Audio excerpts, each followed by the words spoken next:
It's the 8th of May, 1978, in Paris, France. The high-security prison La Santé squats darkly in the heavy mist that shrouds the Rue de la Santé. Santé, the French word for health, couldn't be a worse name for the prison. There's nothing healthy about La Santé. Home to criminals of the dangerous kind. Conditions are harsh and violence rules. It's a hell on earth, prone to riots, murder, assault, and deprivation.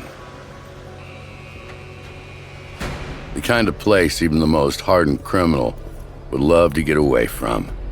But so far, no one has ever escaped the confines of this maximum security prison.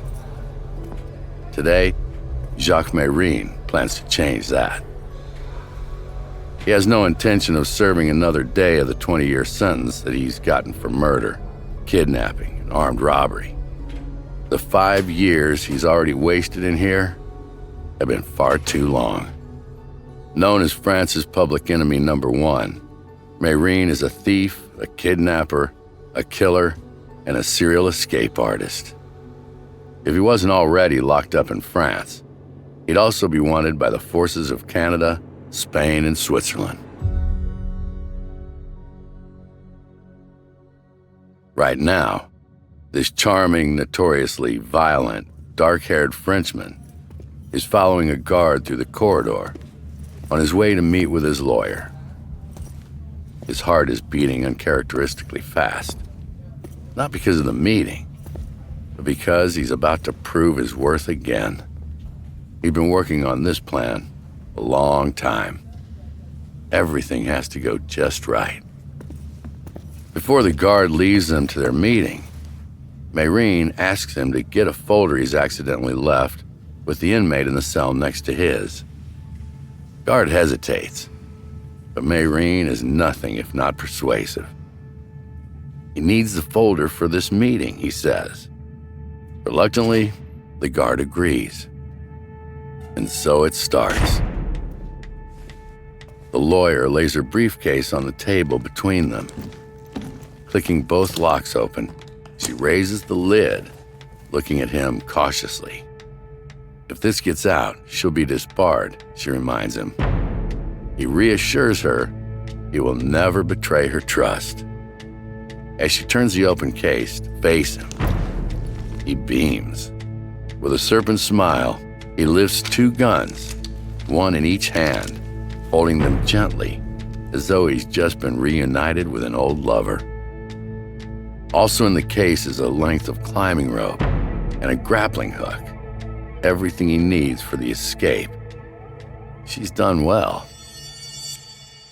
At the same time, down in the cells, Mérine's accomplice, another serial prison escapee called Francois Bess, hears the guard approaching his cell door. He smiles. That's his cue. The guard steps into his cell, asking for the folder. Handing it over, Bess deliberately fumbles, dropping the contents. As he bends down to collect the scattered papers, Bess pulls a canister of tear gas from his sock, smuggled in by another associate of Mérine's. He sprays the gas in the guard's face and kicks him hard in the groin, pulling him into the cell. Acting fast, he steals the man's keys and slams the door, locking him in. Turning the corner on his way to find Mérine, Bess meets 2 more guards. They run towards him, shouting. There's nowhere to hide. But before they can catch Bess, Mérine rounds the corner, 2 guns held straight out in front of him, yelling at the guards to back off.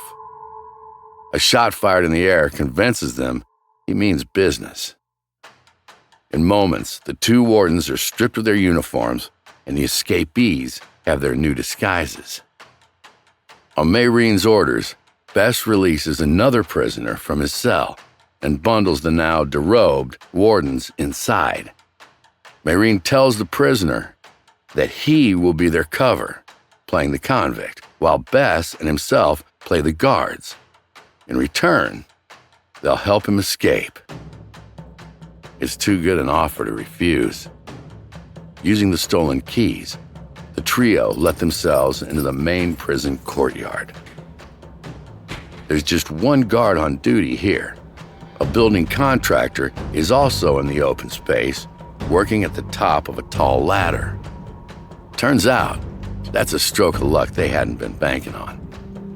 The lone guard turns to look at the two men and instantly realizes they are not his colleagues. There's no mistaking an imposing figure like Mayrine's. Before he can raise the alarm, though, Mayrine disarms him, using him as a hostage to reach the perimeter wall unbated. On the way, Bess forces the builder off his ladder, which they then take from him. New guards pour into the courtyard, shouting, but Mayrine holds them off with a barrage of shots, while Bess climbs to the top of the wall and sets up the grappling hook, ready to descend to the street outside. Mayrine throws a gun to the third convict, yelling at him to provide cover for his climb. By the time he reaches the top, Bess is already down the other side and dropping onto the street below. Mayrine takes a final triumphant look at the prison that's held him for 5 years, shouts to the third man to hurry up, and begins his own descent of the rope. Police whistles shriek as 2 officers sprint up the road toward the escapees, pistols raised and firing shots. Before Mayrine even hits the pavement, Bess has hijacked a passing car, ripping the terrified driver from his seat at gunpoint. Mayrine dives into the passenger seat, shouting at the man dangling on the rope to be quick. Panicking as police bullets ricochet off the stone wall around him, the man jumps. But the drop is too far. His leg breaks with an audible snap. Bess rolls the car closer. Mayrine shouts at him to get in. Firing over his shoulder at the advancing cops, the injured man hops toward the open door. A stray bullet pings into the bodywork of the car. The next one hits him square in the back. He falls forward, dead. There's no more time to wait. Pedal to the floor, the stolen car squeals out of harm's way, whisking Bess and Mayrine to freedom.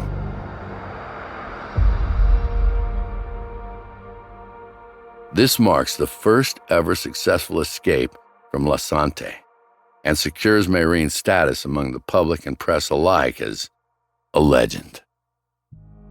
But that's not a label Mayrine's nemesis, Detective Maurice Bouvier, is going to be intimidated by. In fact, as the cop who put him in La Sante in the first place, Bouvier will waste no time trying to put him back there. As head of Paris's anti-gang unit, the name Mayrine is well known to his formidable crime-fighting hero.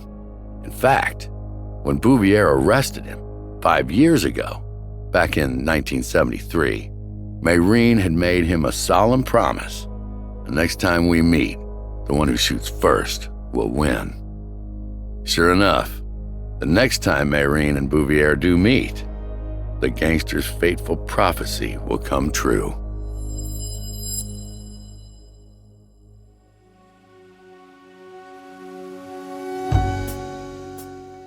My name is Mark Dodson, and welcome to Detectives Don't Sleep. Each week, we'll shadow the world's most remarkable sleuths, real detectives who worked extraordinary cases. This week, we're following the detective Maurice Bouvier as he hunts down France's public enemy number one. Paris in the 1970s is a wild place, gripped by its own political and social struggles. Bouvier can't afford to have this notoriously violent criminal running around the city, too. But the stakes are high on this manhunt. When the two men last met, the gangster vowed he would come out shooting. All Detective Bouvier can hope is that he gets his own shot in first. From Noiser, this is the story of public enemy number one. And this is Detectives Don't Sleep.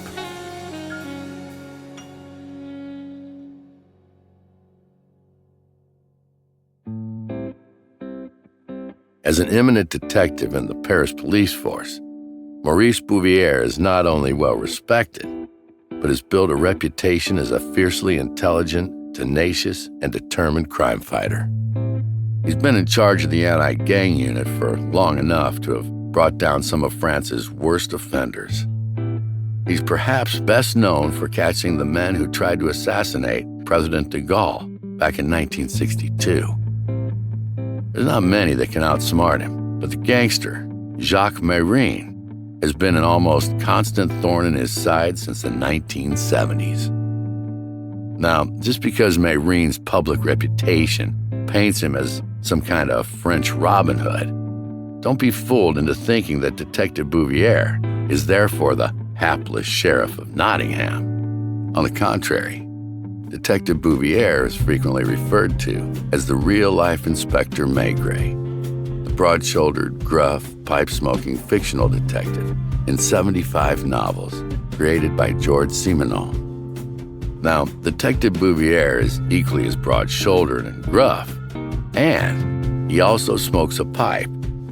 Unlike Maigret, however, Bouvier doesn't have a script to follow, and in many of his cases, there isn't always a happy ending.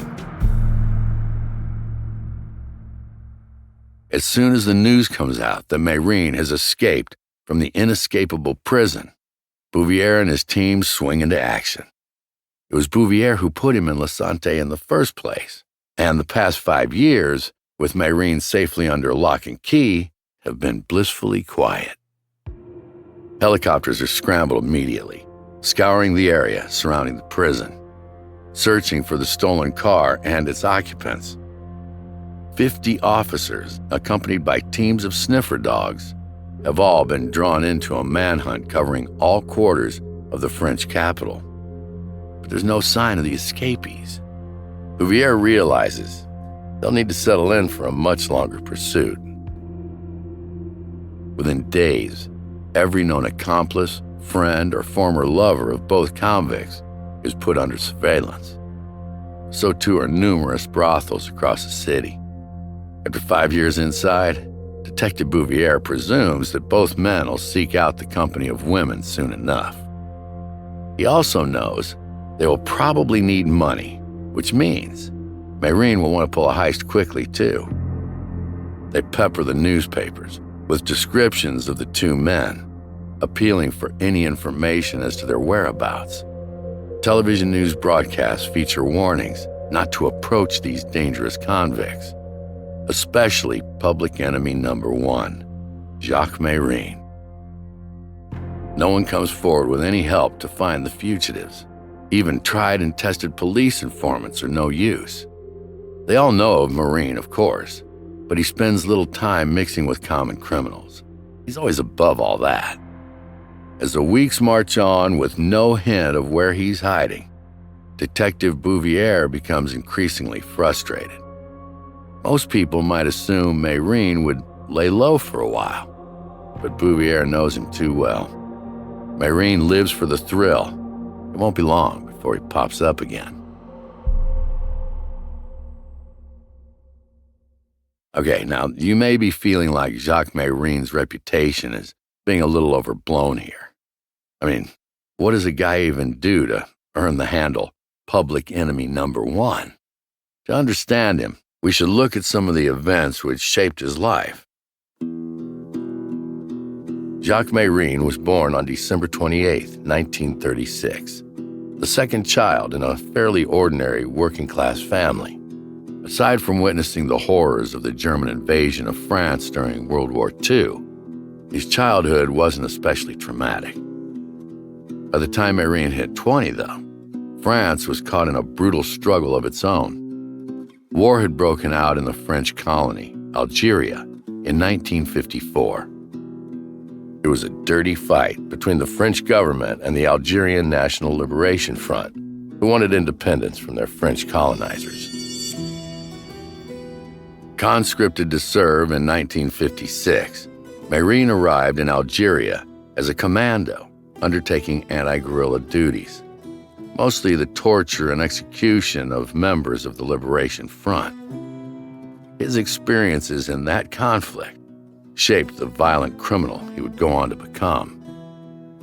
After he was demobbed in 1959, civilian life held none of the adventure, none of the adrenaline, and none of the brutality that had been his meat and potatoes for the last 3 years. The search for excitement saw him reunited with an old friend who had some off-the-books work that he thought Jacques would be perfect for. He had no idea how right he was. The life of crime he introduced Mayrene to fitted like a glove.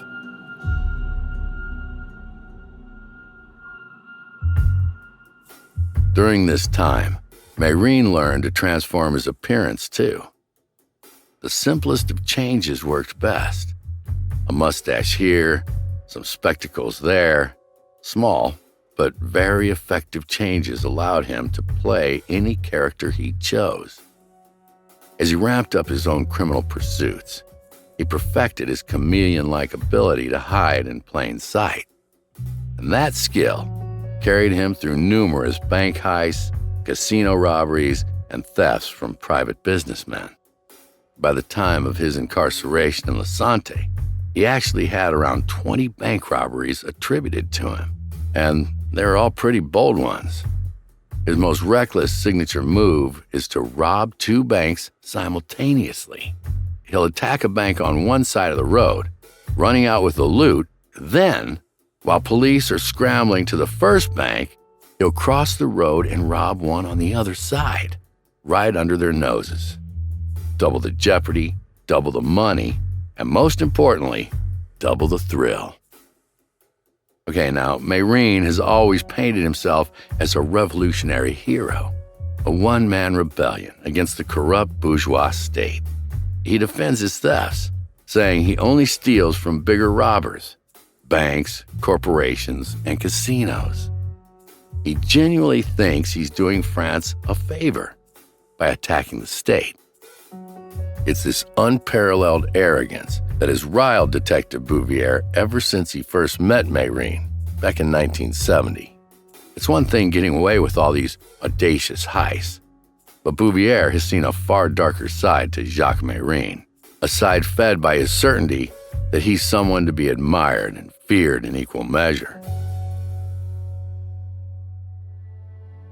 A sadistic darkness within him that's seen him execute his more heinous crimes: murder, assault, execution, and kidnap. Mayrene's a very bad man, and Detective Bouvier has been trying, with varying degrees of success, to bring him to justice for nearly a decade.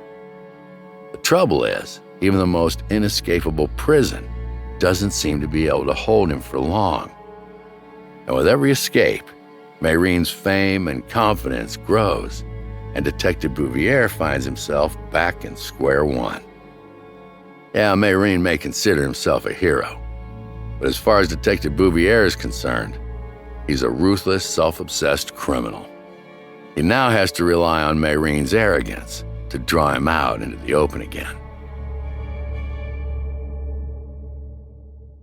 Sure enough, on the 26th of May, 1978, just over 2 weeks after their escape, Mayrene and Bess pull off a heist in a casino in the small Normandy seaside resort of Deauville. Posing as fraud investigators, they tell the casino manager they want to inspect his vault for counterfeit checks. Smelling a rat, the manager asks for a warrant. They provide one of their own making, in the shape of a gun pointed right in their face. As they flee the building, though, they find themselves surrounded by police. They're going to have to shoot their way out. More than 50 shots are fired in an ensuing gunfight. Despite the police giving it their all, Mayrene and Bess escape with only minor injuries. Ditching the car in a forest, they make their way on foot to a nearby farm. There, they hold the farmer, his wife, and their 2 children hostage while they plan their onward journey. Meanwhile, the full might of the army is drafted in to sweep the area. The man can't have gotten too far, surely.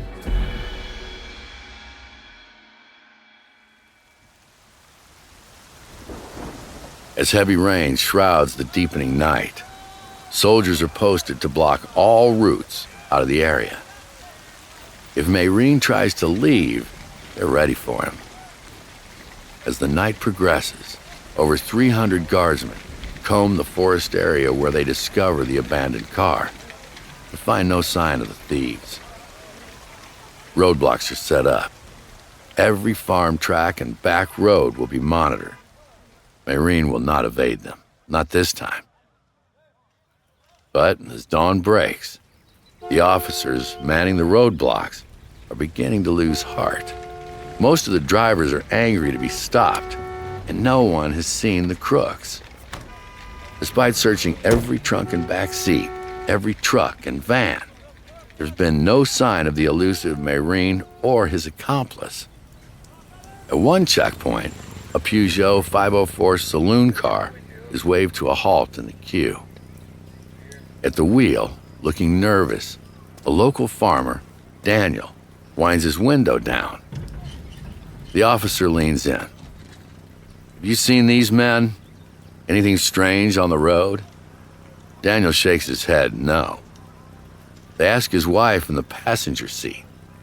She repeats the answer, no, nothing. The two children in the back seat, a boy and a girl, agree with their parents. Nothing. Before any more can be asked, an altercation breaks out with the driver of a van behind them. He's refusing to open the back. "Chase Mayreen," he shouts. "Leave us alone." Farmer Daniel looks on anxiously in his rearview mirror as they pull the man from the vehicle, still protesting his innocence. The cop dealing with Daniel waves him on, eager to help his colleagues with the troublesome van driver. With a sigh of relief, Daniel pulls away, trying not to focus on the armed officers with guns held ready for any surprises. God only knows what would have happened if they'd opened his trunk. It's only once they're several miles outside of the roadblock perimeter that Daniel pulls the car over. Killing the engine, the metal ticks in the awkward silence. Neither his wife nor his children say a word. Daniel climbs out and opens the trunk, reassuring the two fugitives hiding inside that they've not been followed. He watches them clamber out of the car. He's just helped France's public enemy number one to escape the police blockade. And as a reward, he and his family get to live. For good measure, Mayreen gives him a bundle of cash from their casino haul, giving him a final warning to keep his mouth closed. Mayreen and Bess head into the safety of the woods.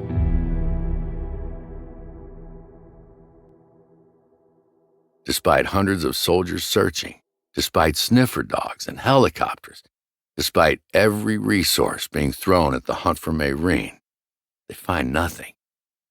It's been 2 days since the casino heist and 3 weeks since the escape. Bouvier and his team already fear the worst. They've lost him. Now, knowing how fast Mayreen moves, if they haven't caught him leaving the area in the first 48 hours, he'll already be long gone. Once again, the master of disguise has outwitted them. The question now is, where will he go next? The only certainty, yet again, is that Jacques Mayreen will not disappear for long. On August 4th, 1978, 3 months after the escape, Detective Bouvier is proved right. A copy of the popular magazine Paris Match is thrown on his desk with Mayreen's face on the cover. They've got an exclusive scoop with public enemy number one. At some point following the casino job, Mayreen came back to Paris and, shockingly, decided to sit down for an interview. In it, he talks about revolution, about blowing up maximum security prisons that he feels are inhumane. Only now, reading Mayreen's justification in his own words, does Detective Bouvier realize quite how far the man's delusions have grown. It's as though his continued avoidance of justice seems to have given him a warped sense of his own power. He describes himself in flowery prose as an activist, a revolutionary, even a hero. The hyperbole is off the charts. The only saving grace is that, in the interview, Mayreen acknowledges his respect for Detective Bouvier. But he also reiterates the warning he made when Bouvier last arrested him. He won't be taken alive, and when they come for him, he'll go down shooting. The battle lines have been drawn for Mayreen's very own Alamo. At this point in their long game of cat and mouse, it's a challenge Bouvier is willing to take. If there has to be a last man standing, Detective Bouvier is determined it'll be him.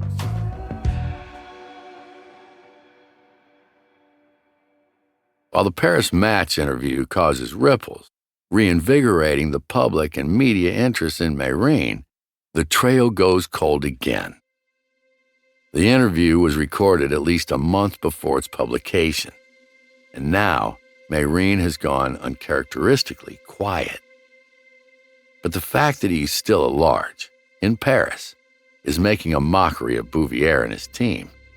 Pressure's mounting from above to silence this violent gangster once and for all. Right now, though, it feels like Mayreen is holding all the cards, and he's playing the authorities for fools. Frustratingly, all Bouvier can do is wait for his next exploit and hope that this will be the one that trips him up. So, after a number of smaller robberies and assaults, all of which were attributed to Mayreen but never confirmed, news reaches Detective Bouvier of a kidnapping, which was certainly Mayreen's doing. 82-year-old multimillionaire real estate mogul Henri Lelièvre is taken from his home in June 1979 by two men posing as police officers. Having arrived at his house and flashed their badges, these officials inform the elderly businessman that he must accompany them to the station to answer complaints about his rental properties. Naturally, he agreed. The only problem was, they weren't policemen. They were kidnappers. The next time Lelièvre's son hears from the men, it's to get a ransom demand. 6 million francs for the old man's safe return. It's a huge amount of money. Over 3,000 times the average salary for the detective chasing Mayreen. But it's a drop in the ocean compared to the wealth Lelièvre has. His son quickly agrees to the deal, but he makes the mistake of turning up to the first drop with a police escort. Watching from a high vantage point in the hills, Mayreen is livid. He shoots at the cops with a long-range rifle. But when reinforcements turn up, he's forced to return to the safe house empty-handed. But that's the last chance police have to intercept the deal. The next time the son is given a drop location, he's also warned that they'll kill his father and him if he comes with company. Luckily, he listens. The exchange is made, and yet again, Mayreen disappears into thin air. This time, 6 million francs richer.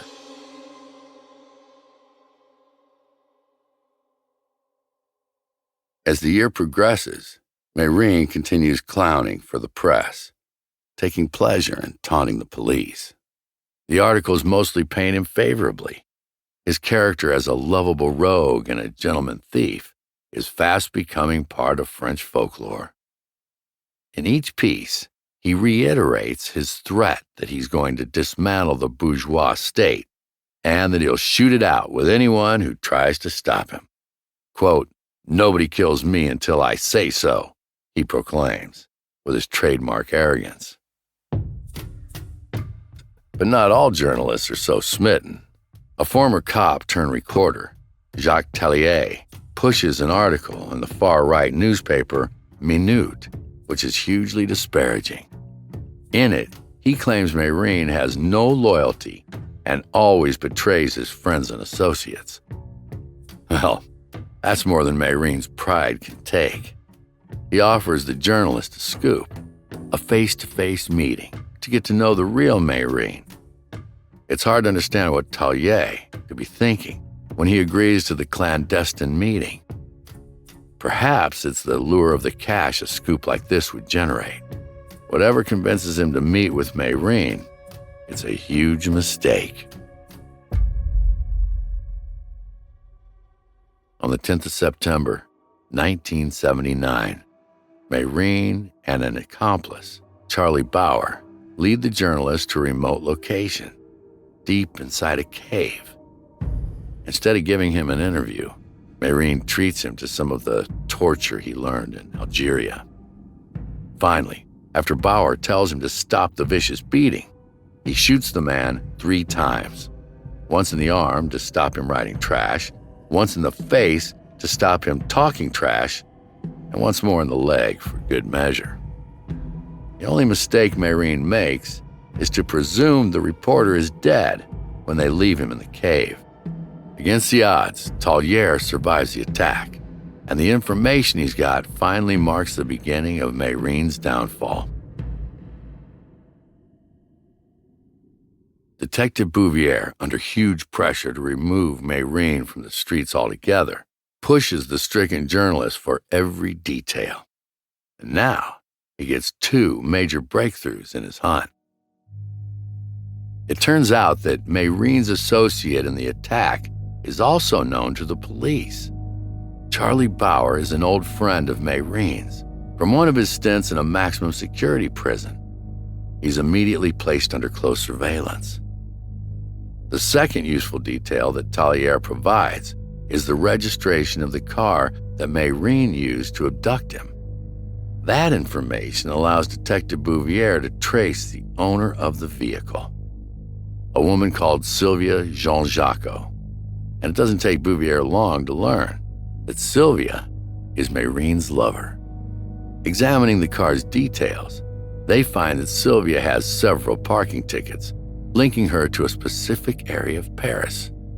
Bouvier can finally allow himself a frisson of excitement. The net is closing.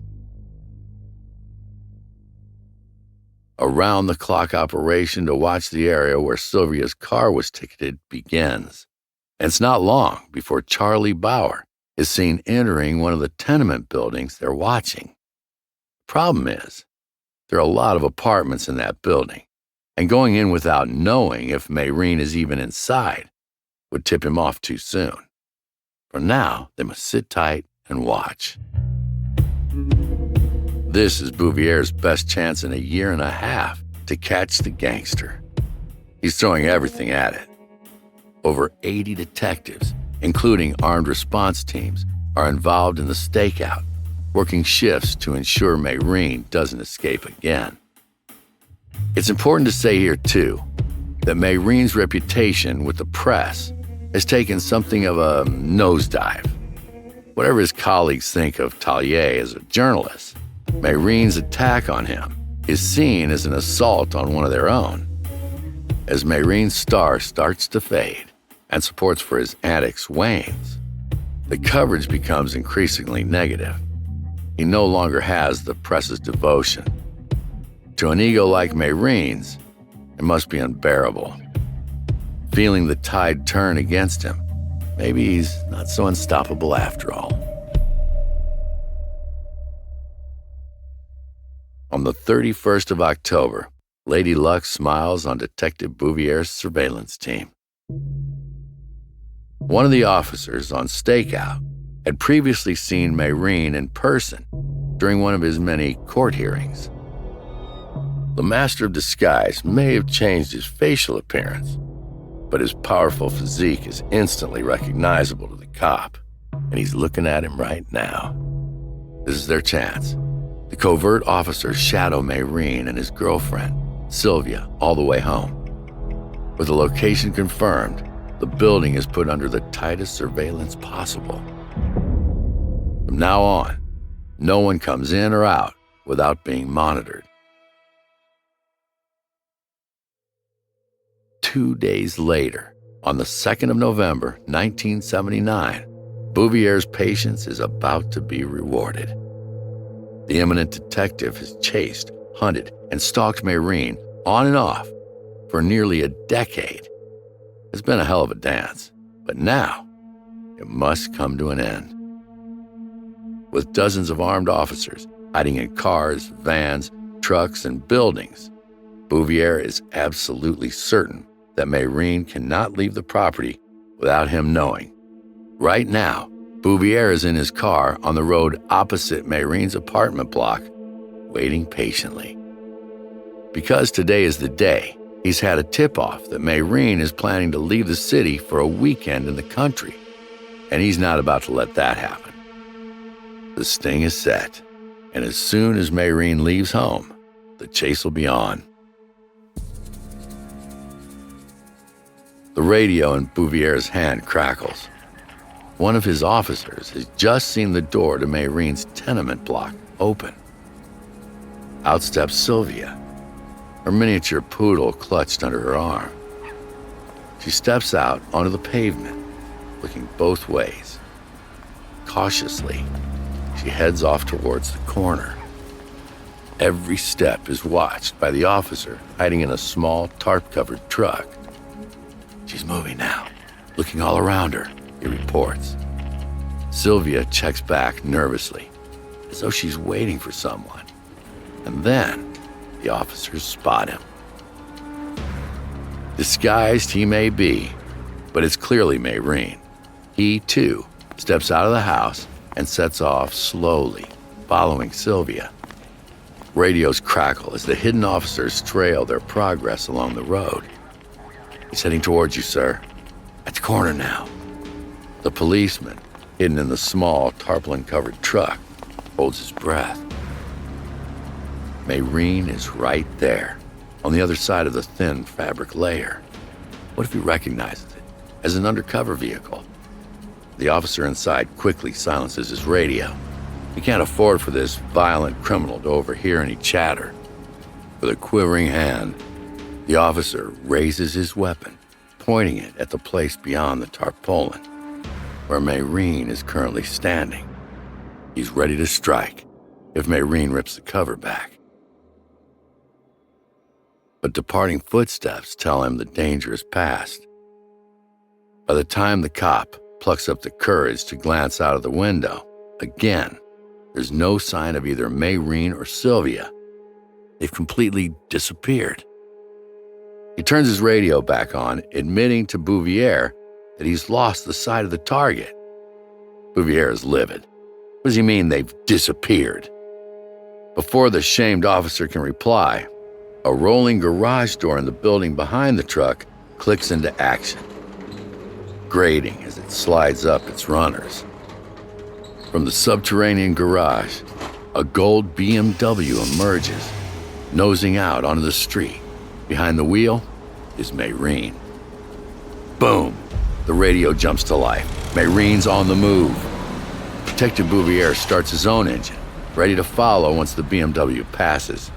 As it happens, the car reaches the end of the road and then begins reversing at speed all the way back to the entrance of the house where Mayreen and Sylvia have been living. The BMW stops. Police are confused. What is Mayreen up to? Does he know they're watching him? Should they strike now? It's not how Bouvier planned it. With Mayreen's threat of a shootout hanging over him, he orders his men to wait and watch. He wants to do this with as little risk to their lives as possible. Sylvia hops from the car and heads inside. Mayreen kills the engine and steps out, sauntering over to lean on a battered old minivan while he waits for her. Inside that minivan, another undercover policeman is struggling to keep it together. If Mayreen turns around and peers through the grimy window, he'll see a cop inside, clutching a pistol, hoping he doesn't get spotted and blow the whole operation. Finally, Sylvia steps back out with a suitcase. As Mayreen resumes his position at the wheel, she slips into the BMW, tucks her poodle onto her lap, fastens her seatbelt. There's nothing he can do. Now the officer in the minivan finally lets out the breath he's been holding. Turning his radio back on, he admits that he nearly passed out then. He was leaning on my windows, he reports. They're coming your way now. Bouvier sits up straight. It's on. Here comes the BMW in his rear view. As it passes, another blue truck, also covered in a loose tarpaulin, falls in behind Mayrene. Bouvier guns the accelerator and pulls out behind the truck. His heart's pounding. On the radio, Bouvier issues rapid-fire instructions, guiding his team to intercept the fugitive's vehicle. They need to stop him before he gets to the ring road. Responses fly thick and fast. They're all over his every move. And the blue truck is about to slip into position. Overtaking the BMW, the old truck eases into place in front of it, waiting to turn left. The light's red. Mayrene's waiting patiently behind them in the queue. Further back in the traffic, Bouvier is stuck behind a line of cars, horns blare in frustration. The radio crackles again. The light's green. Go, go, go! But Bouvier is still stuck. Cars around him aren't budging. Swearing, he jumps out of his car and sprints through the traffic towards the junction. He is absolutely not going to miss this moment. Up ahead, the blue truck deliberately stalls at the lights as Mayrene sounds his own horn, yelling at them to get a move on. The tarpaulin covering the back of the truck flies upwards, and 4 police marksmen level 4 semi-automatics at Mayrene's windscreen. An awful moment passes where the realization dawns on the gangster. His time is up. His eyes widen as the first shots begin to fly. Sylvia's screams are drowned by rapid gunfire, tearing into her lover's body. On the street, Bouvier is running as fast as his feet can carry him. The first blast of gunfire echoes away. Silence falls, even in the Parisian rush hour traffic, just for a moment. And then, all hell breaks loose. Bouvier arrives at the scene, just as a final headshot is made. The coup de grace. Mayrene is dead.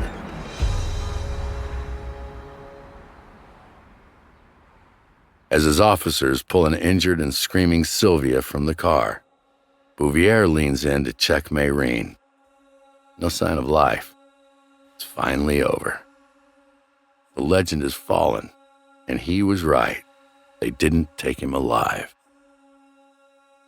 Jacques Mayrene certainly earned the title Public Enemy Number 1. He terrified, terrorized, and tortured to his heart's content. But somehow, with a natural Gallic flair, he managed to win the hearts of the public. There was something wild and exciting about him, a hint of the old gangsters of fiction. They should have known from an early age that a normal life of rules, alarm clocks, and grinding debt would not be for him. Mayrene's death came as a welcome piece of good news for the French government. They'd been facing a tide of political scandals and accusations of incompetence. That the police had finally neutralized an enemy of the state was to be applauded, shouted from the rooftops even. Within half an hour of Mayrene's death, Interior Minister Christian Bonnet was giving a personal report to the president. Don't worry though, he made sure to pass on the president's thanks to the cops who actually brought down France's public enemy number 1. Predicting his own imminent death, Mayrene said in a posthumous message to Sylvia, "Death means nothing to someone who knew how to live. Besides, when I'm dead, I'm guilty of nothing. I have paid." In many ways, perhaps he was right. To some, he was a gangster. To some, a hero. To Detective Bouvier, a criminal. But you can't deny he was most definitely a legend. Perhaps, though, the same title should be bestowed on the formidable detective who stopped him in his tracks. To pursue a villain for that long with so many setbacks, well, that changes a man, even one as bullish and determined as Maurice Bouvier. And perhaps, with Mayrene's light extinguished, this particular detective may finally get some sleep.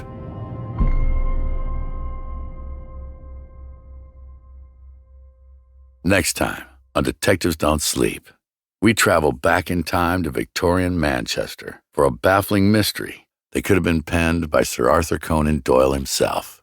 In 1889, a wealthy businessman is found dead in a hansom cab. With no signs of injury or attack, his death seems to be down to natural causes. But who was the mysterious young companion seen running from the cab? And what happened to the dead man's gold watch? Tasked with answering these questions is one of the greatest detectives of his generation, Chief Inspector Jerome Caminada, the man some call Manchester's Sherlock Holmes. But will the case prove too challenging, even for him? Find out in the next episode of Detectives Don't Sleep.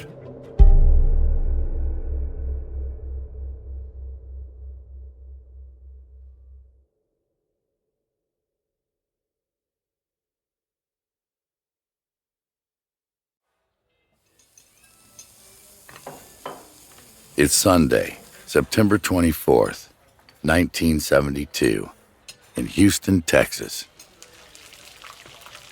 Homicide detectives Jerry Carpenter and Joe Gamino are nearing the end of their shift when they walk into a half-empty diner. Carpenter fingers the gold coin he wears as a medallion for good luck. His taste in clothes is a little on the flashy side. Bright-colored shirts, wide lapels, tinted glasses. Before he moved to homicide, Carpenter was in Vice. The joke around the precinct is he started to dress like the pimps he used to bust. Gamino's the quiet one of the pair, in dress as well as manner, preferring dark suits and well-pressed white shirts. The two men have only been working together for about a month. It's fair to say they don't have much in common, but their different styles of investigation complement each other nicely. A call comes in on the diner phone. The waitress beckons Carpenter over. It's the station. Joe Gamino watches his partner talking. He can tell from the body language that something big has happened. All the color drains from Carpenter's face as he nods solemnly. Carpenter hangs up and dashes back over. Some masked intruder just broke into Dr. John Hill's house and shot him to death. Gamino knows immediately who Dr. John Hill is. A few years ago, his name and face were all over the papers. Hill is a famous plastic surgeon. He was accused of murdering his first wife, the top equestrian socialite, Joan Robinson Hill, on March 19th, 1969. The case against Hill was weak, especially after the coroner ruled that Mrs. Hill died of natural causes. But Hill's behavior ever since Joan's death hadn't done him any favors. He married his mistress, a woman called Ann Kurth, just 2.5 months after Joan was buried. Sounds a bit suspicious, huh? Joan's father, the oil magnate Ash Robinson, thought so too. He was convinced that Hill had somehow killed his daughter. He kicked up enough of a stink to get his son-in-law charged with the murder. Hill was finally put on trial in February 1971, but the case collapsed, and a mistrial was declared. Not long after the handsome plastic surgeon found solace in the arms of yet another woman, Connie Losby became the third Mrs. Hill in June 1971. Again, not exactly the actions of a grieving widower. A retrial was penciled for November 1972, about 2 months from now. But it looks like someone's gotten to Hill before he could stand trial.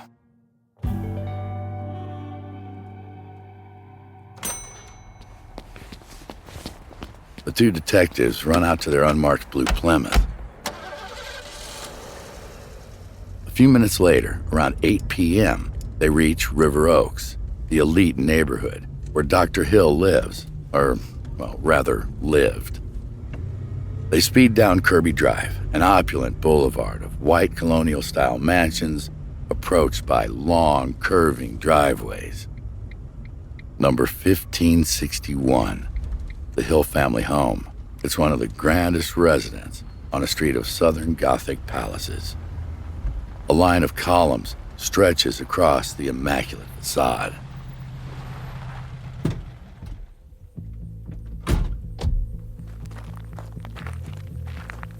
Inside the house, a police photographer snaps away, recording blood splatter. Somewhere, a woman is crying. Carpenter asks one of the officers who she is, and is told it's the victim's wife, Connie Hill. She's one of the witnesses to the crime, along with his 12-year-old son, Robert, and his mother, Myra. All three are traumatized by their ordeal, but mostly unharmed. There'll be time to talk to them later. For now, Carpenter and Gamino's attention is focused on the body propped up against the wall. The dead man's shirt is pulled up, revealing a blood-stained chest. What strikes the two detectives immediately are the strips of adhesive tape stuck over his eyes, his mouth, and his nose. Carpenter's seen this before. It's a signature method of assassination used by organized crime gangs. The victim dies of asphyxiation as the airtight tape cuts off their breathing. So, could this have been a gangland hit? But as a massive frontal wound makes clear, Dr. Hill's been shot too. It's as if the killer wanted to make doubly sure of his death. At this stage in the investigation, the detectives try to keep an open mind. Still, it's hard not to speculate. Everyone knows there's one man who hates John Hill enough to want him dead. That man is Hill's father-in-law, Ash Robinson. Joan was Robinson's beloved only daughter. In Ash Robinson's eyes, Hill was the cold-blooded monster who robbed her of her life. When Hill's trial collapsed, the old man was said to be incandescent with rage. Could he have taken the law into his own hands? It's time for Carpenter and Gamino, and us, to start looking for answers. In particular, to the one question everyone is asking: who killed Dr. John Hill?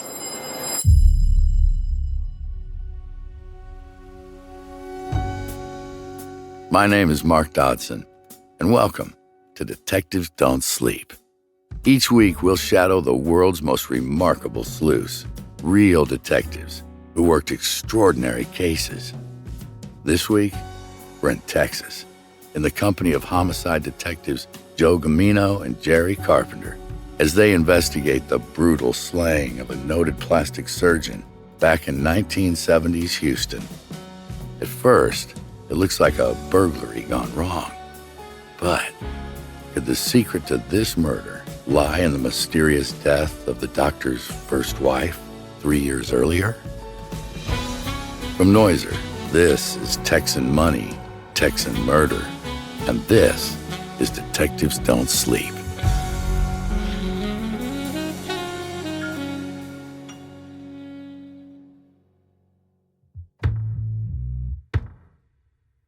The two detectives get straight down to work. The differences in their characters are matched by the opposing ways they approach the job. Gamino, he's a meticulous crime scene examiner, methodical, analytical, detached. Some of his fellow officers say he's the best there is.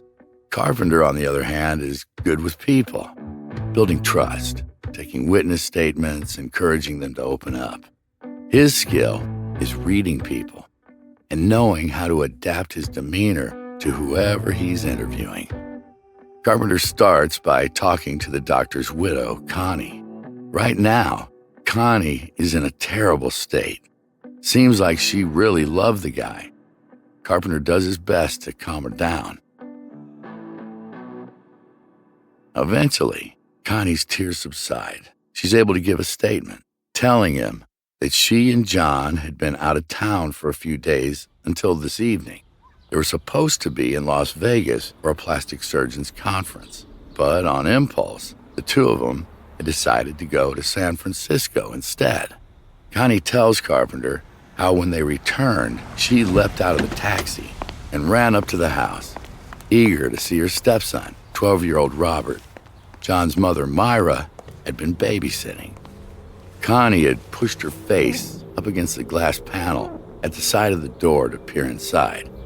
She saw a figure moving towards her with some kind of green hood over his head. At first, Connie had thought it was Robert just playing a prank. As the door opened, Connie laughed and said, "What's this?" A hand reached out and grabbed her blouse, pulling her roughly inside. Then Connie saw the gun in her assailant's other hand. "This is a robbery," a man's voice barked. Connie heard the taxi drive away behind her. A moment later, Dr. Hill was there, forcing himself between Connie and the gunman. Connie ran off to raise the alarm at a neighbor's house. On the way, she heard 3 shots fired. Connie begins to sob uncontrollably as she relives the horror. Realizing she needs a break, Detective Carpenter moves onto the dead man's mother, Myra Hill. But Myra's having trouble speaking, having been kicked in the throat by the intruder while she lay on the floor. However, she confirms that she got a good look at the man's face. Wild eyes like great big marbles rolling about and glistening, she tells Carpenter. Her voice is raspy. Other than that, the killer was a white male, aged between 30 and 40. He had a hippie-ish appearance with dark shaggy hair and a drooping mustache. Carpenter can see that the effort of speaking is painful for her, so he turns his attention to her grandson, Robert, who backs up Myra's description of the attacker, adding that he was from Dallas. Carpenter asks him how he could know that, how he could tell. And the answer is his voice sounded like a famous Dallas football star of the day called Don Meredith. While Carpenter speaks to the witness, Gamino scans the crime scene for physical evidence. But after 6 or so hours of searching, he doesn't have much to show. A roll of adhesive tape, which Robert confirms is the one used by the killer, part of a cheap brown work glove, stuck to one of the strips of the tape on John Hill's face, a spent .38 caliber bullet, a green pillowcase with 2 holes cut in it. This is the hood the killer had been wearing, which in the struggle, John Hill had managed to pull off. The pillowcase appears to be brand new, but it's such a common make that tracing it'll be impossible. The spent bullet is more promising. That could prove crucial in identifying the gun used. At 2:30 a.m., Gamino and Carpenter call it a day. The adrenaline that was keeping them going has finally run dry. As they drive away, they compare notes. Gamino's view is that it's a robbery gone wrong. He bases this on what the intruder said to Connie, and the fact that Hill's briefcase and wallet are missing. Carpenter nods in agreement. It doesn't look like an organized crime hit after all. Maybe it was just a straightforward home intrusion that spiraled out of control. Myra's description of the killer's wild eyes could indicate that he was high on drugs. It seems like the simplest explanation, but as both cops know, the simplest explanation, it isn't always the correct one.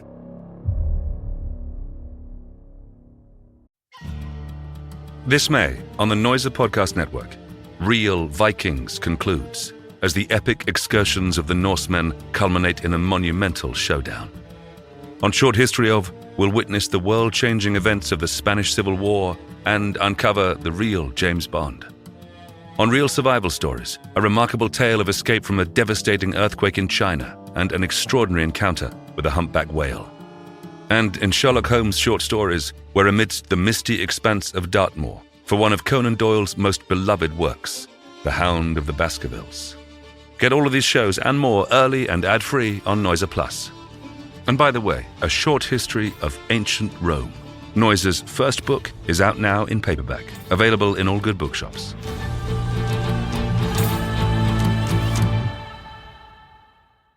The next day, Carpenter calls Myra, the victim's mother, to see if she's got her voice back.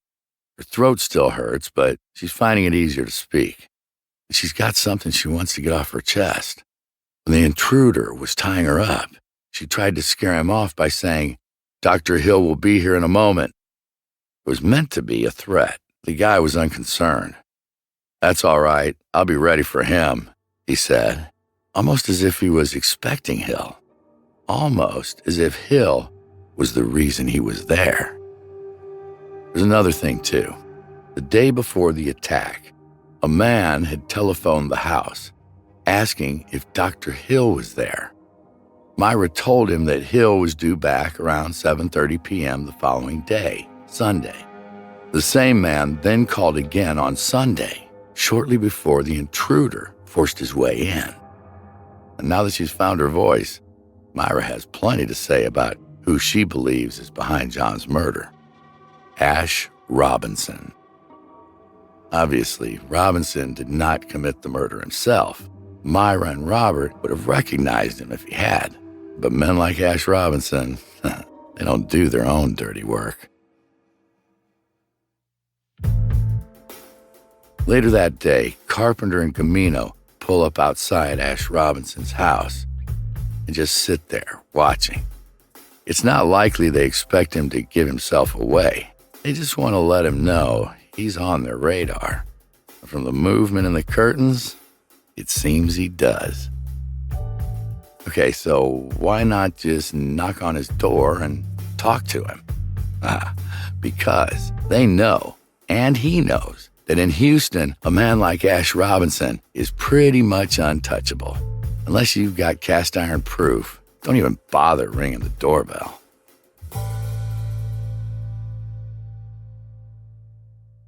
To understand Ash Robinson's power, you have to understand the city that gave it to him.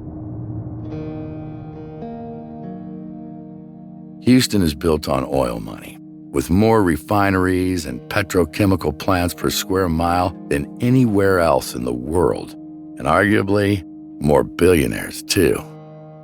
As the 1970s got underway, Houston's skyline began to get progressively higher, reflecting the growing wealth of the oil companies. Born in the closing years of the 19th century, David Ashton Robinson came up with the old generation of Texan oilmen, those who made their fortunes at the height of the Gusher Age.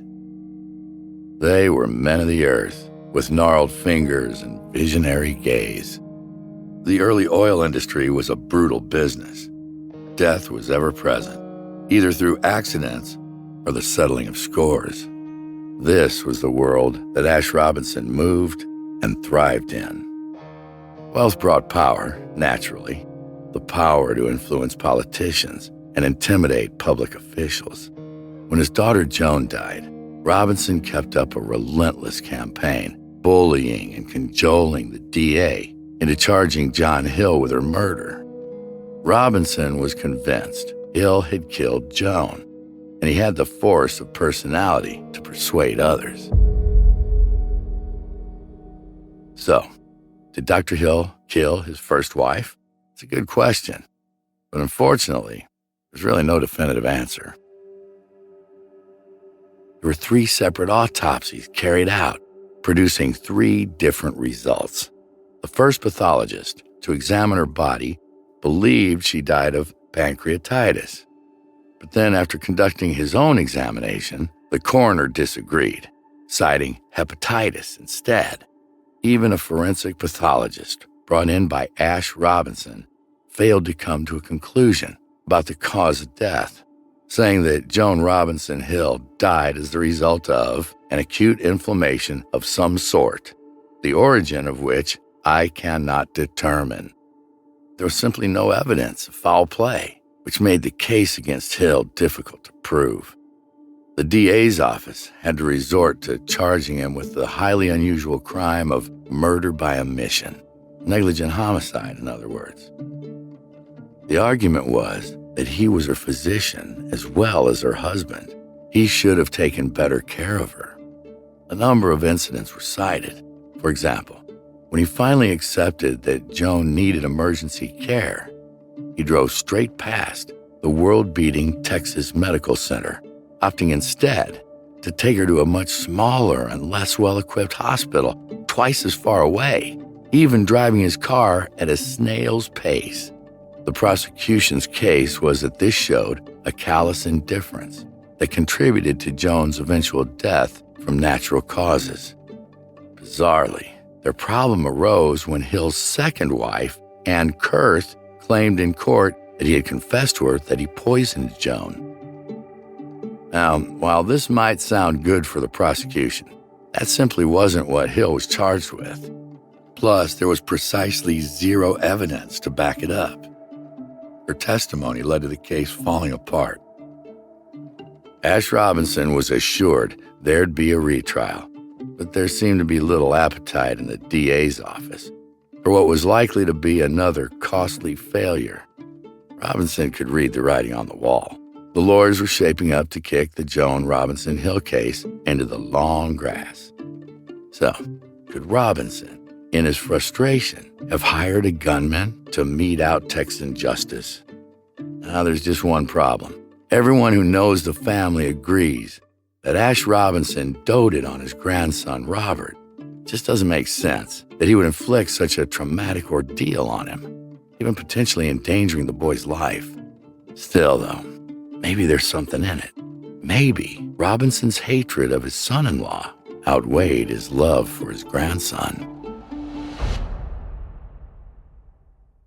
In week one of the investigation, Carpenter and Gamino work all the hours they can.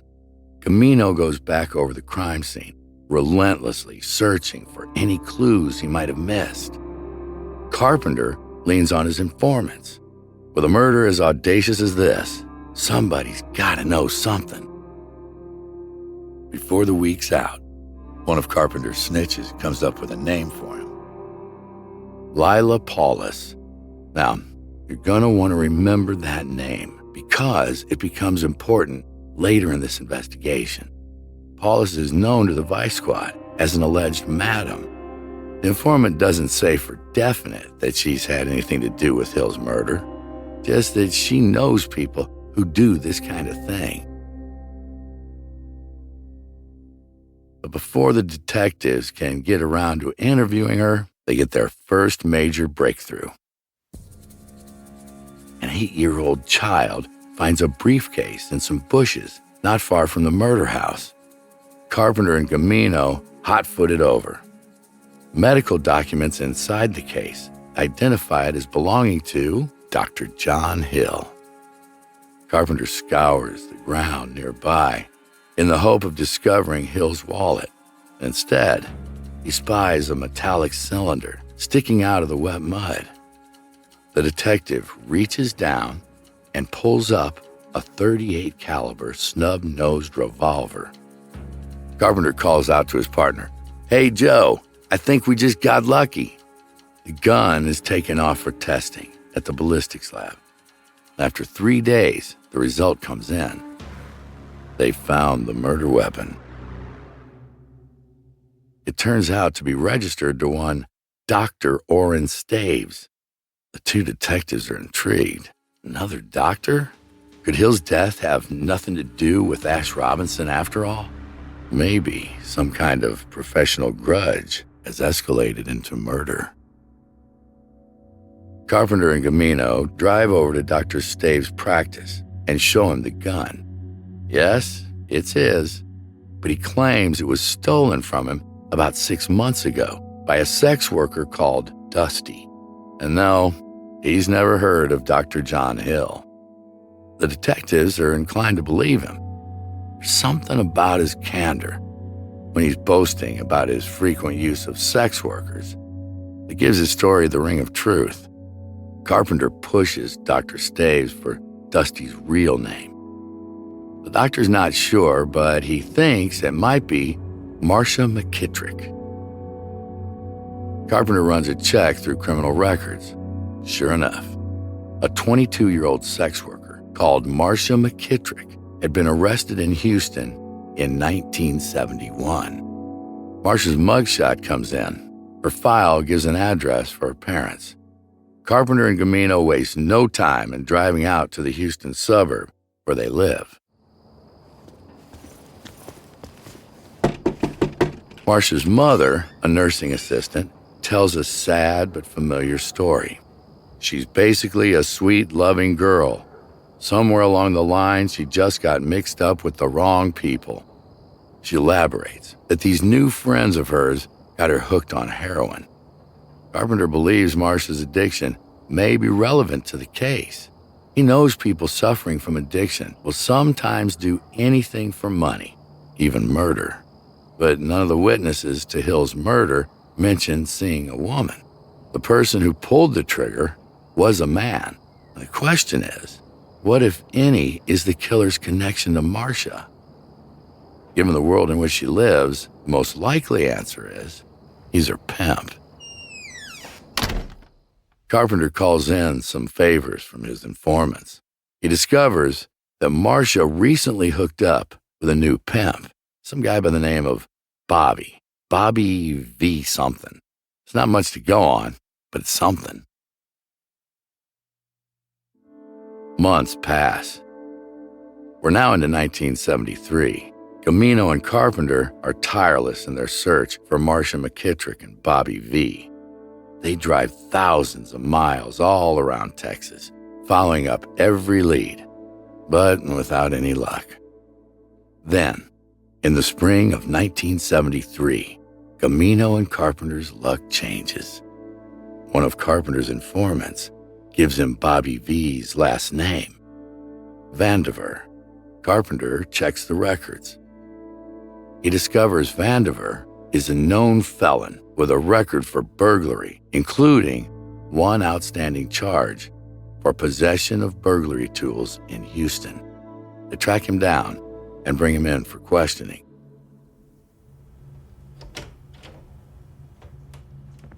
In a featureless interrogation room, Carpenter and Gamino sit down across the table from Bobby Vandiver.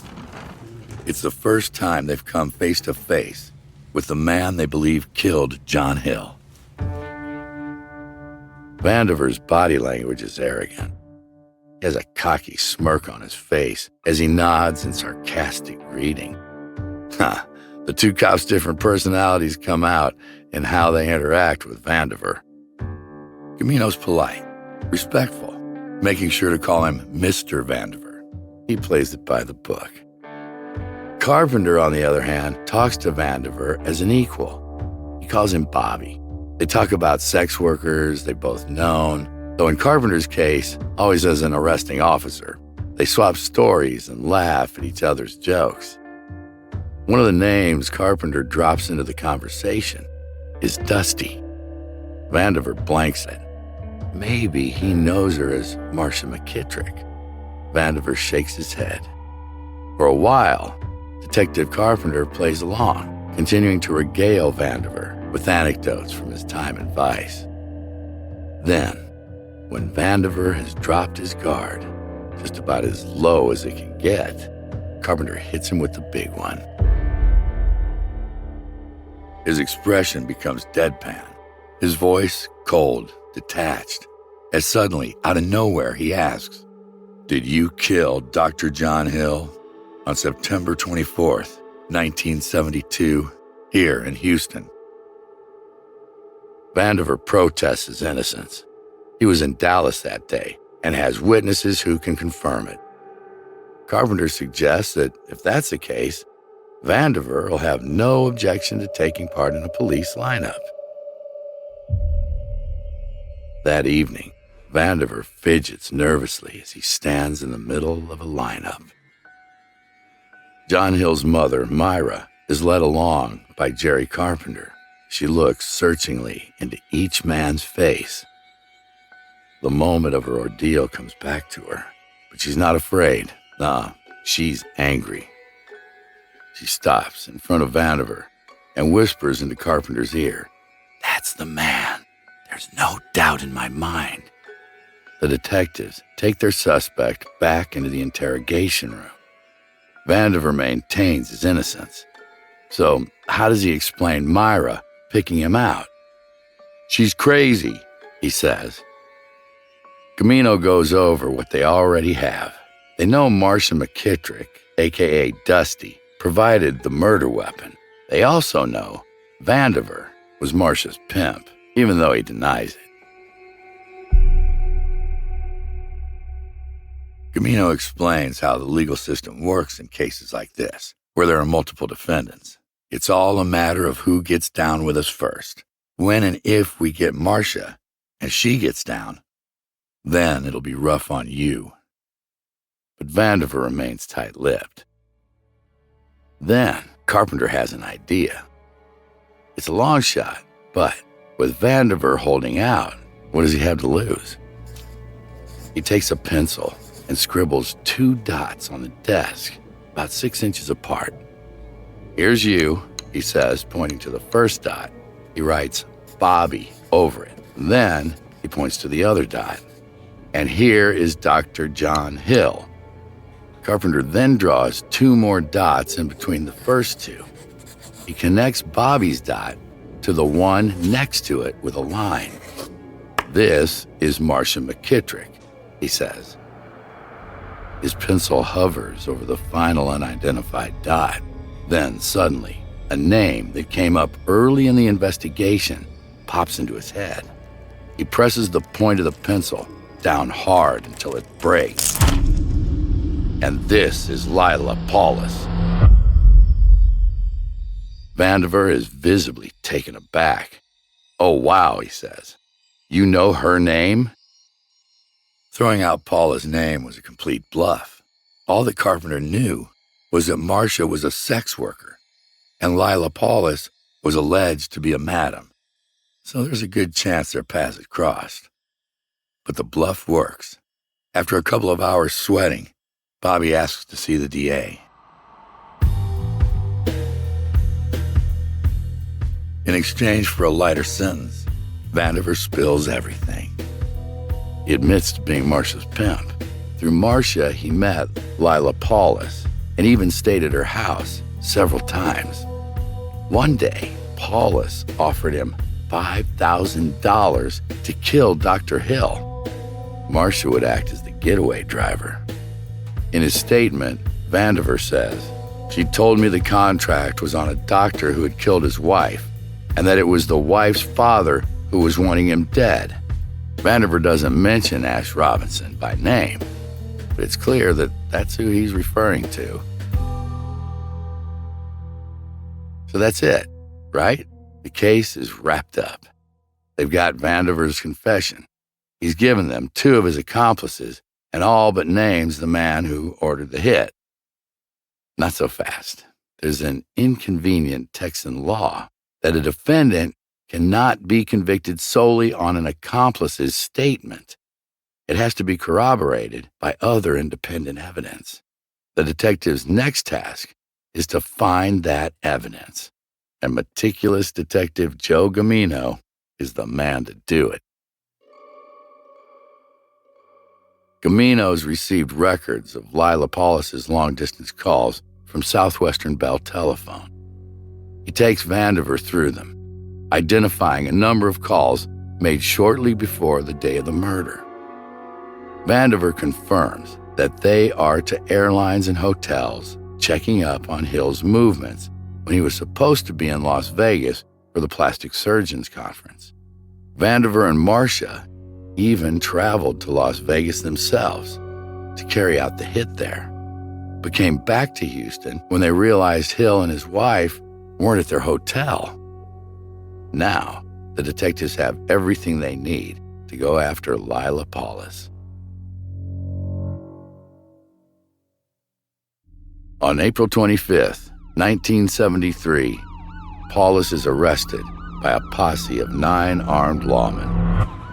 Jerry Carpenter arms himself with an AR-15 Colt rifle, the weapon favored by American troops in Vietnam. Some will say that this show of force is excessive, designed to intimidate Paulus into complying. If that is the intention, it doesn't work. Lila Paulus denies everything. She doesn't know who Marcia McKittrick is, and she's never met Ash Robinson. Well, that's her story, anyhow. However, a search of her house turns up a slew of incriminating evidence, linking Paulus to Marcia McKittrick. For instance, scrawled on a piece of paper is a long-distance number beneath the name Dusty. Now, you'll remember that was Marcia McKittrick's professional name. They also find the number of a hotel that Marcia was known to have used for sex work, and a letter written by Marcia dated August 6, 1972. Now, that's not all. In Paulus's bag, detectives find a slip of paper with a phone number written on it, which turns out to be an unlisted number belonging to Ash Robinson. Camino and Carpenter confer with Bob Bennett, the assistant DA handling the case. The three men decide to go unannounced to Robinson's house. I know they don't have anything concrete on the wealthy oil man, but maybe they can spook him into giving himself away.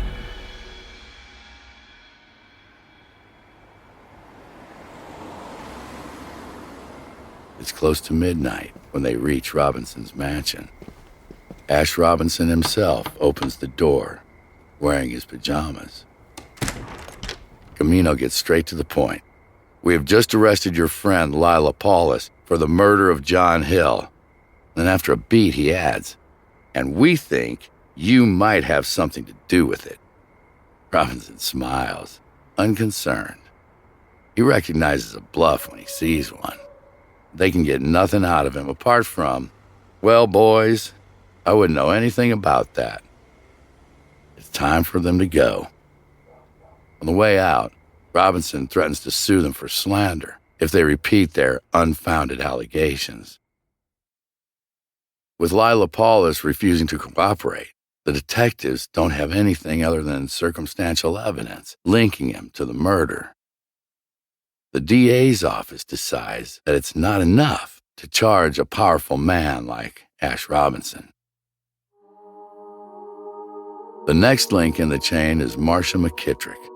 After months on the run, living a chaotic lifestyle of heroin addiction and sex work, Marcia's finally arrested on September 21st, 1973, in Dallas.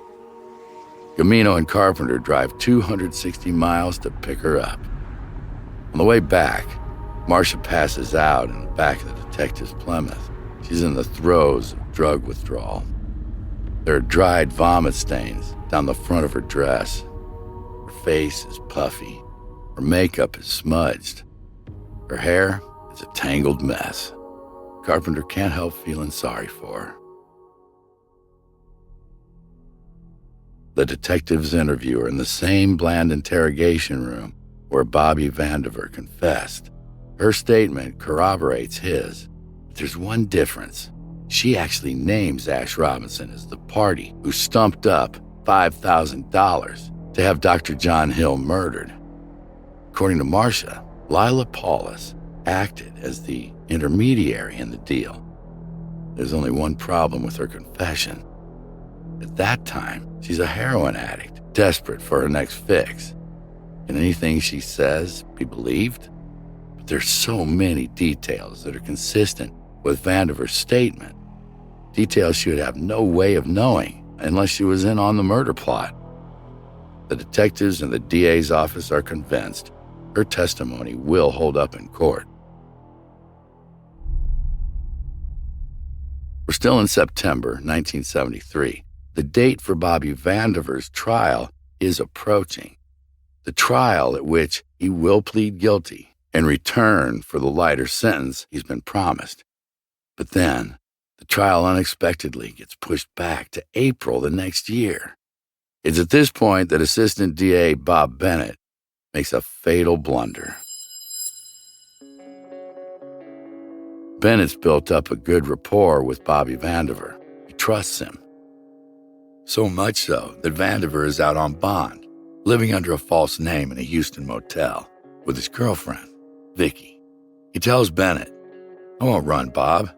I think you know me pretty good by now. I just want to get my business straight so Vicky and I can live together someday. When Vandiver's trial is delayed, he begs Bennett to allow him to go to Dallas to sort out some family business. He promises he'll stay out of trouble, and against his better judgment, Bennett agrees. Maybe it's the strain of all this waiting, but in April 1974, just before his trial is scheduled, Vandiver breaks his promise to Bennett and goes on the lam. Then, on May 13, 1974, while hiding out in the town of Longview, Texas, Vandiver pulls a gun on an armed police officer who's attempting to arrest him. The officer fires in self-defense, and Vandiver is killed. Bobby Vandiver was the man who shot Dr. John Hill dead. He was also a crucial witness in the wider case surrounding Hill's death. His statement was the first piece of evidence that named his accomplices and implicated Ash Robinson. His death is a serious blow for the detectives. When Jerry Carpenter hears the news, he can't help wondering if Ash Robinson is somehow behind it. Did he hire a law enforcement officer to gun down Vandiver before he could testify in his trial? But the officer who killed him checks out as a decent cop. A more likely explanation occurs to Carpenter. Bobby Vandiver had simply had enough. He was tired of running, tired of a life that was going nowhere but to jail. It looks like a suicide by cop. The trial for Marcia McKittrick for murder and Lila Paulus for accomplice to murder begins in October 1974. Both are convicted. McKittrick, who has cooperated with the prosecution, gets out on parole after 5 years of a 10-year sentence. Paulus never confesses to her part in the crime and refuses to incriminate Ash Robinson. She is sentenced to 35 years and dies in prison. Largely thanks to her silence, Ash Robinson remains at liberty. It's a frustrating outcome for Detective Camino and Carpenter, but the lawyers in the DA's office have decided there isn't enough evidence to convict Robinson. Protected by a ring of expensive lawyers, Robinson is not even called to give evidence at the McKittrick-Paulus trial. Instead, he arranges for a physician to tell the court that he's too sick to appear. The suggestion is that he could drop down from a heart attack at any moment. The judge in the McKittrick-Paulus case is skeptical, but it seems he's powerless to force Robinson to attend. He's even on record as saying, "It reminds me of that movie, The French Connection. It seems to be the kind of situation where the higher-ups insulate themselves and the little people get shot or go to the penitentiary." One person who believes Ash Robinson was responsible for Dr. John Hill's murder is Robinson's own grandson, Robert. In 1977, together with his stepmother Connie and grandmother Myra, he takes out a civil lawsuit against Robinson for the wrongful death of his father. Robert is 17 and estranged from his grandfather. Once again, Ash Robinson protests his innocence and is cleared.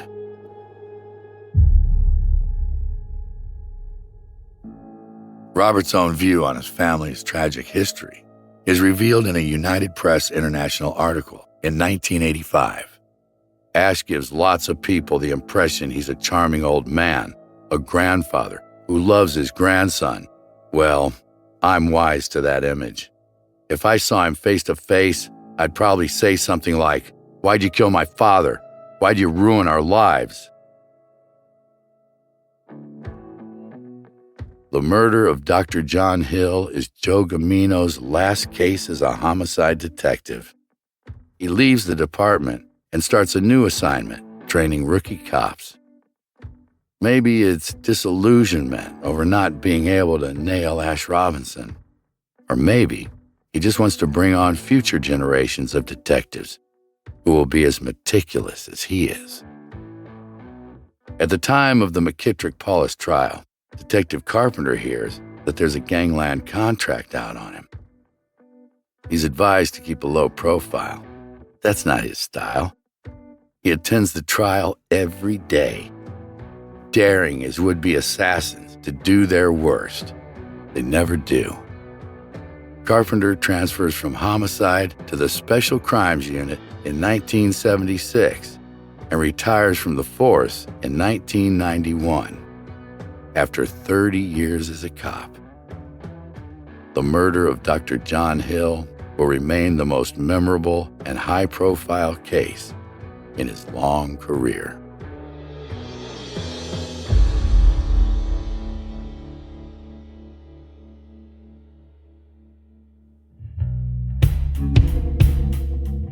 Next time on Detectives Don't Sleep, we head to Los Angeles for a twisty game of cat and mouse between a patient DA's investigator and a slick international fraudster.